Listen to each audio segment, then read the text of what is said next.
Hello and welcome back to the channel.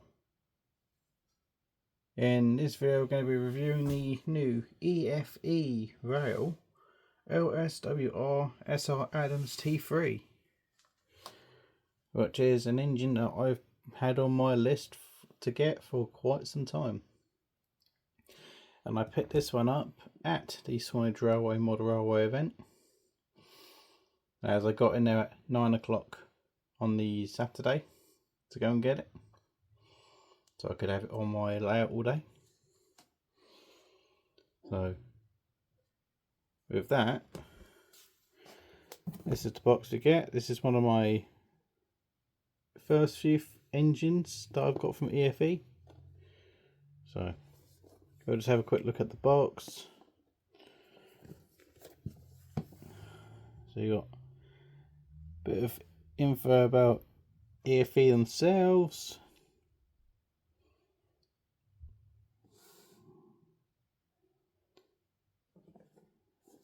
It's got the details on it. And then that's the details of the locomotive. So we've got the Class T3 440 LSWR. This is the one as preserved at the Swanage Railway, which is why I got this one, so it can run on my portable of the Swanage Railway. So there's not much about the locomotive on the box, so I'll open up the box and have a look at the model.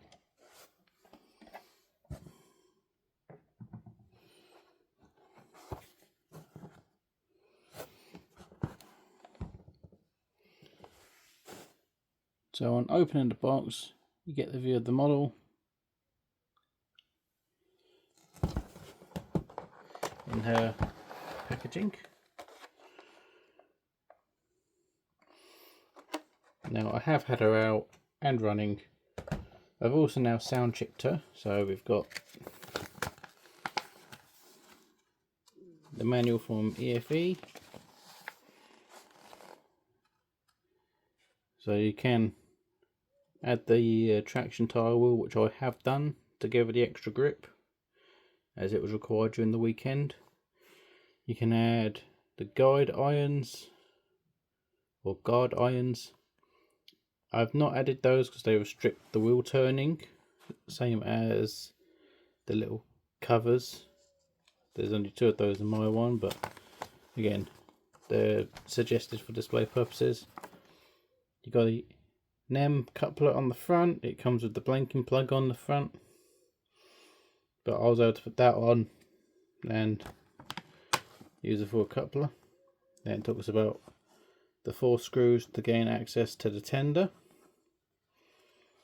Gotta watch out for the brake rigging underneath the chassis as well when you're lifting it, as it's partially connected to that. And you've got the information on how to remove the front body and the parts list.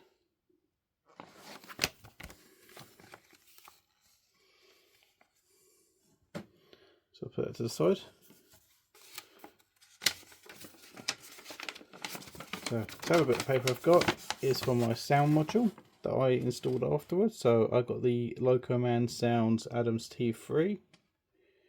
So that just goes through the function lists. If you want to read it, feel free to pause.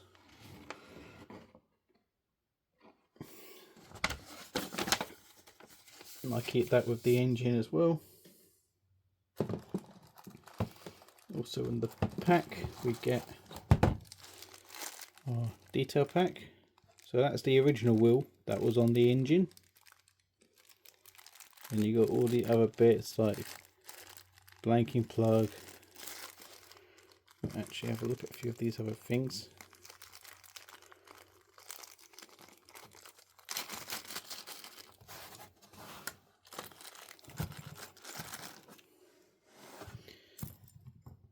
So you got your original primary drive wheel,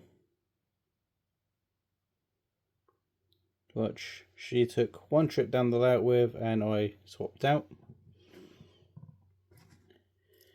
You got your tension locks, which I don't use, the blanking plug that was inside the engine, You got your two guard irons. There's slots on there. Okay, I tried putting them on, but then took them off. You got the cover plate.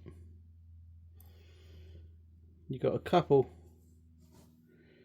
fixed chain links or hooks. If I just get them in front of the blue, it comes pre-installed with a couple of these on the front, but I'm guessing these are the ones for the back because you get two of those.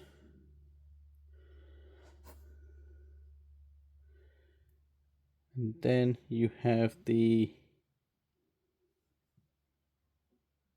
tail hook.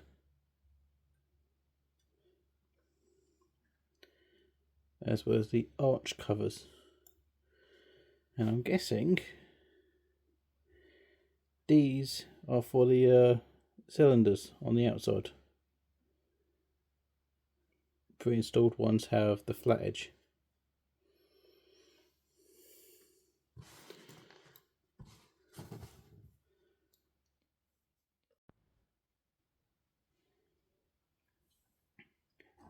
Right, so also in the box you get this little bag.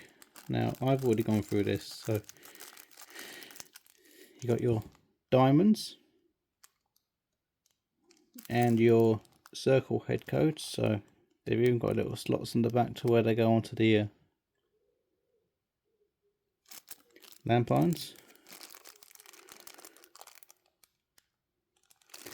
Also in this bag was a set of brass and painted 365 numbers. They're already installed on the engine. So that's the box done. So we can get rid of the box. Which leaves us the locomotive.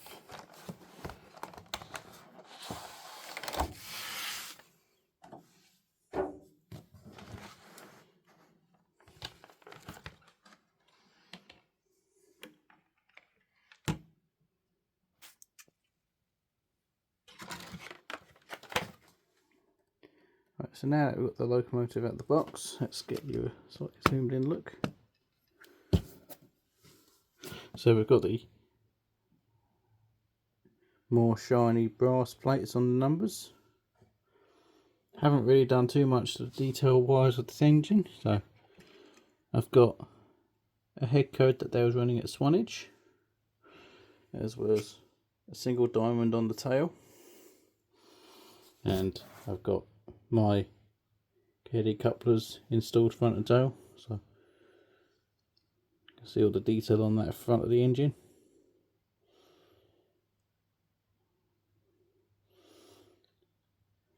Thankfully those chains either side of the coupler don't actually impede the turning of the coupler. Those are the cylinder covers that you got those other ones for. And I've pre-installed the traction tyre wheel as well at the back, so she had the strength to pull one of my trains. One thing I will mention is to watch out for these side steps. They hang out quite a way, and I've actually had to pull off and refix a few ground signals on my Swanage layout. As she ran down, she ran into all of them along one line due to how close to the rails they were. So yeah, steps are something to watch out for, especially if you've got platforms close to the track. Otherwise, for detail, she is an absolutely amazing looking engine. If I just go,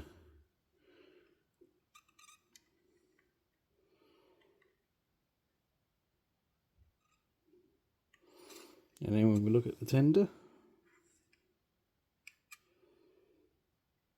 there is an awful lot of detail on this model. You can pull them apart because they've got a plug underneath there, but I'll try and keep it connected where I can. Now I've installed a crew, because an engine like this you really need to have a crew in the cab. Unfortunately one was not provided with the model. So very detailed cab. It's even got a little firebox light. So I'll quickly mention about that crew. So that crew that I've got on board is this. It's an Akira scale crew. I thought they looked quite detailed, so I thought I'd get a set just for this locomotive, as an engine of this quality really should not go on the rails without a crew. It just doesn't look right. So I got a pack of those, fitted them in the cab. They look good value. So if we have a look at the underside of the tender, planning to fit digital, you have to use those two screws at the back, which means you might need to loosen this bar, which just slots out on either side. And then the forward side, again, two screws either side of that plug. You're going to detach it from that side because that bit is actually connected to the lid. Then that side is just a little hole in the body that you just slot it into. Again, if you're changing the traction tyre wheel, you need to remove these two screws. Well, 3 screws with that one there. Then there's another small screw either side of here. You can move the suspension out of the way, as well as probably removing this brake rigging again. It's just slotted into the back and into the sides. And you just got to get a spanner or something to remove the side bolts.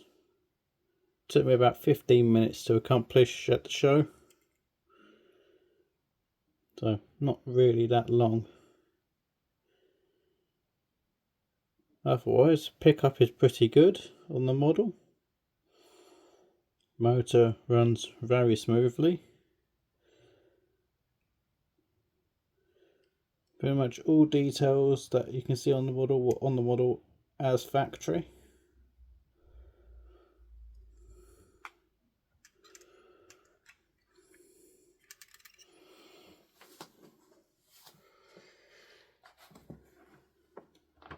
So let's have a quick look at the opposite side, as we don't have that bar on the opposite side. So that's how the opposite side looks. I do like the shine you get off the lettering along the tender at certain angles. The paintwork, I feel the paintwork is absolutely amazing. And it's a very, very detailed model. So with that said, let's get it on the track. And then we can go through her sound profile.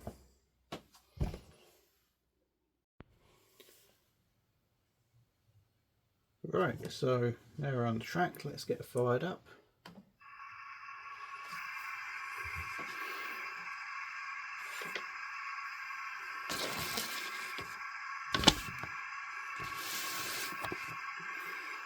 Right, so we have the sound 2, which is playable whistle SR main.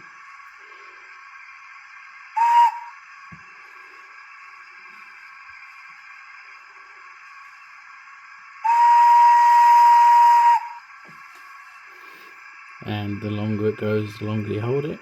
Plus you can dual it with 12 to get a dual whistle if we go for 12.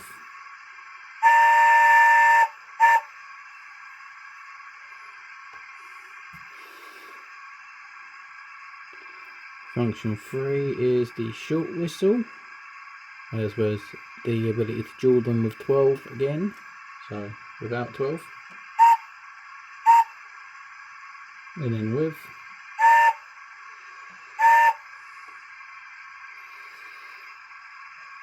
Four is the brake,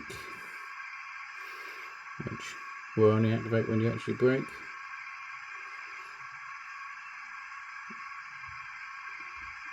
5 is the drain clocks.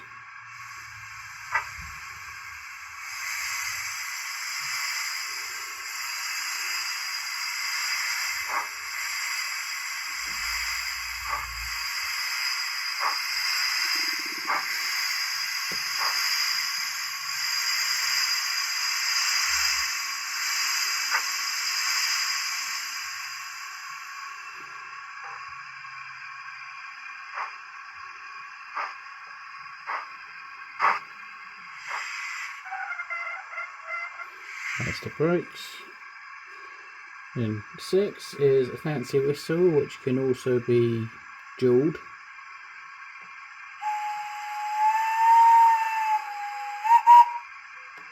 Then if I do turn 12 on to dual it,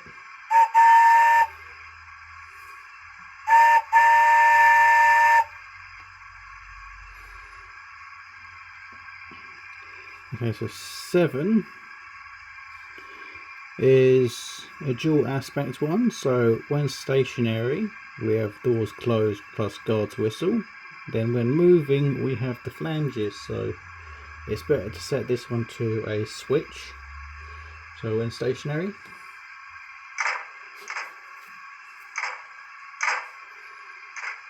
then if I toggle off,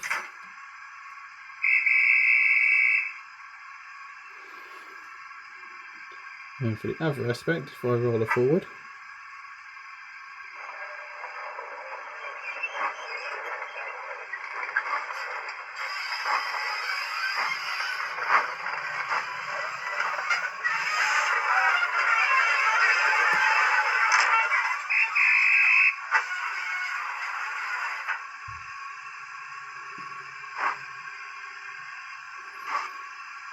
then we have 8, which is buffer clash.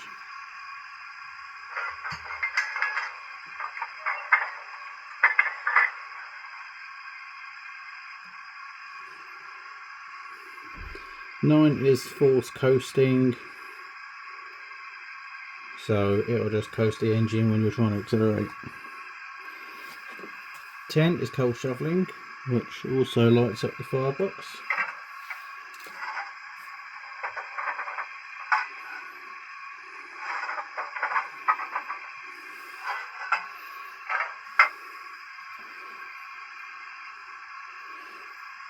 So I'll send the engine off to get turned around, and then we'll show you that from the other direction.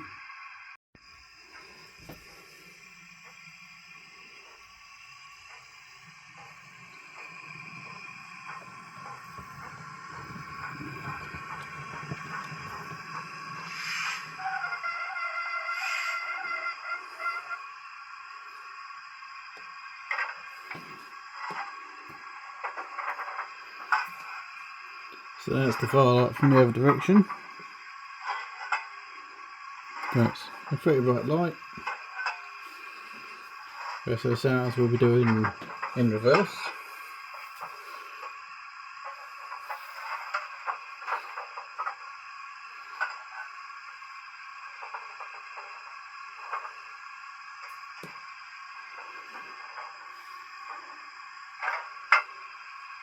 So we now have number 11, which is the injector.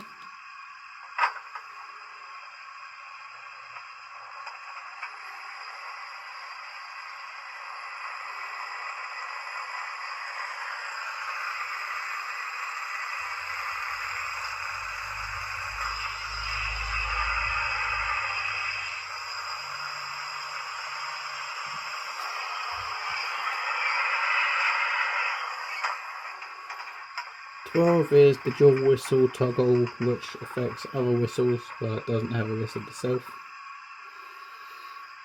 13 is the coupler sound.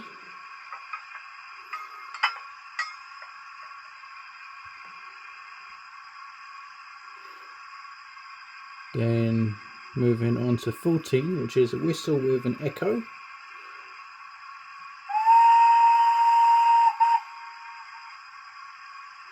There's a slight echo, so I don't know if that was picked up.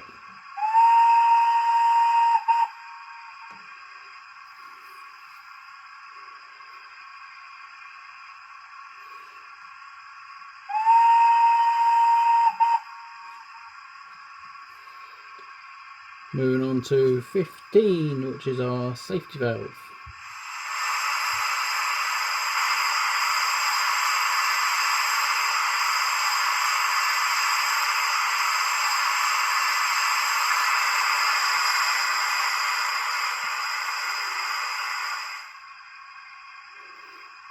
Then 16, which is water fill.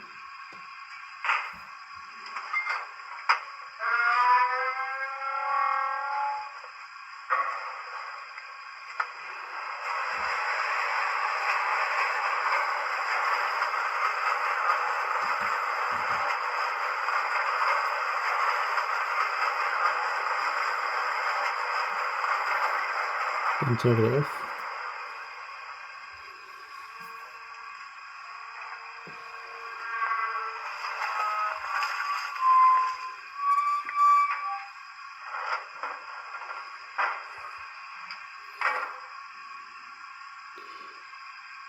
Moving on from that, we have shunting mode with auto coasting. It also uses shunt whistles as well. That's a in motion thing and more control. 18, we have the vacuum destroy.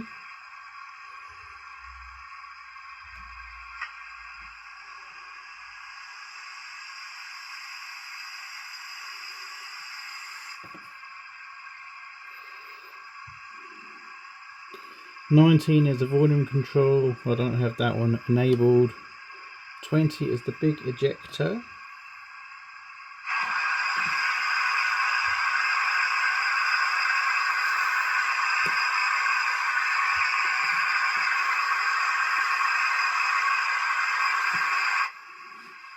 $21 is movement off. That basically just enables immediate acceleration.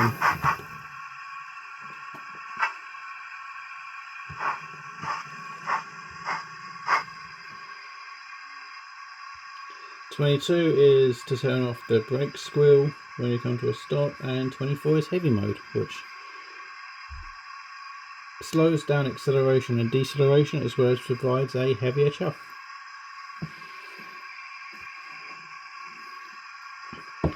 So what I'm going to do is get the loco turned around and coupled onto a set of carriages that are ahead of it, and then we'll pull a train around and then put it down on Swanage, which is going to be set up downstairs, and see her run up and down that for a little bit. Right, so we're going to run it back in shunt light mode and then turn it off once we've got the train.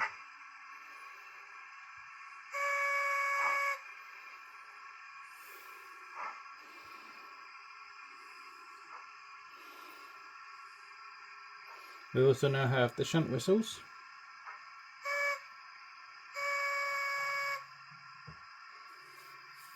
Whilst we've got shunt mode active.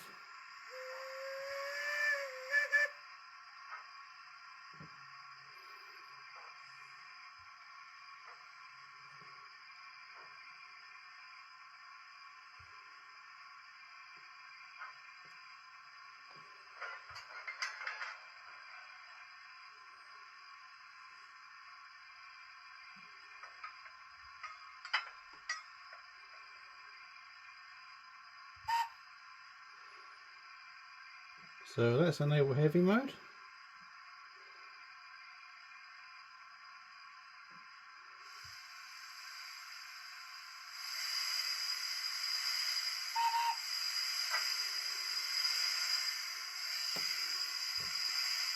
Fast acceleration causes wall spin.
So, my thoughts on the Loco.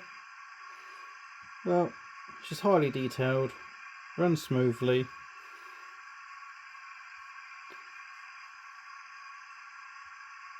can't really fault it. So, it will be appearing on the Swanage layout an awful lot, especially at all future shows, now that I've got her. And that she is one that was restored and preserved at the Swanage Railway. So, yeah, I like her. She sounds good thanks to Locoman. Look forward to seeing her in future shows and future videos. Enjoy the rest of the running footage. Thank you for watching. Feel free to subscribe or like the videos if you want to. Drop a comment if you have questions, and I'll catch you in the next video.